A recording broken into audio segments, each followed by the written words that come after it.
इयत्ता पहिलीपासून शालेय अभ्यासक्रमात हिंदी भाषा सक्ती असावी असा निर्णय राज्य शासनाने घेतलाय। मात्र राज्याच्या भाषा सल्लागार समितीने या निर्णयाला विरोध केलाय। पहिलीपासून हिंदी भाषेची सक्ती करण्याची गरज नाही, त्यामुळे राज्य शासनाने हा निर्णय मागे घ्यावा अशी मागणी सल्लागार समितीने मुख्यमंत्र्यांकडे केली आहे, असं अध्यक्ष लक्ष्मीकांत देशमुख यांनी सांगितलं।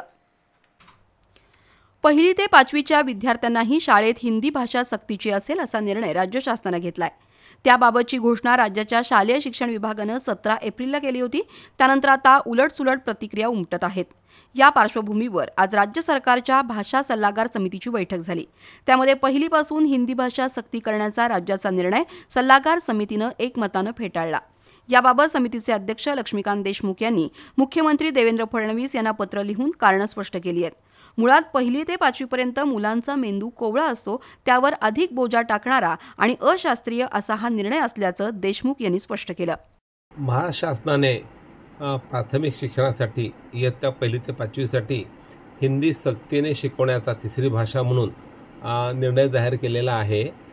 त्या निर्णयाच्या विरोधात आम्ही एक पत्र माननीय मुख्यमंत्र्यांना पाठवलेलं आहे आणि भाषा सल्लागार समितीच्या वतीने, जिचा मी अध्यक्ष आहे, ह्या समितीनं विचार करून पहिली ते पाचवीपर्यंत सक्तीने हिंदी करणे तिसरी भाषा म्हणून हे कसं अशास्त्रीय आणि मुलाच्या कोवळ्या मेंदूवर अधिकचा बोजा टाकणारा आहे आणि त्याची मुख्य गरज नव्हती असं प्रतिपादन करणारं पत्र आम्ही पाठवलेलं आहे।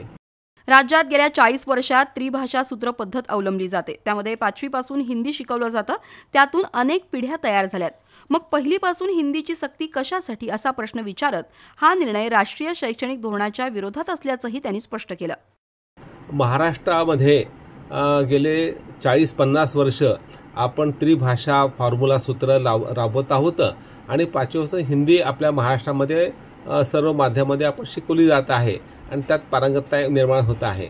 एकतर लिपी समान असल्यामुळे पहिलीपासून हिंदी शिकायची गरज नाही, प्रावीण्यासाठी ती पाचवीपासून शिकली तरी चालू शकते आणि त्याप्रमाणे गेले 3, 4, 5 पिढ्या हिंदीमध्ये त्यांनी शिक्षण घेतलेलं आहे। असं असताना पहिली ते पाचवीपर्यंत पुन्हा सक्ती करायची काही गरज नाही। राष्ट्रीय शिक्षण धोरणामध्ये कोणत्याही भाषेची सक्ती केली जाणार नाही असं स्पष्ट प्रतिपादन केलेलं आहे। तरी हा निर्णय काय घेतला हे कळत नाही, म्हणून त्याचा विरोध केला पाहिजे।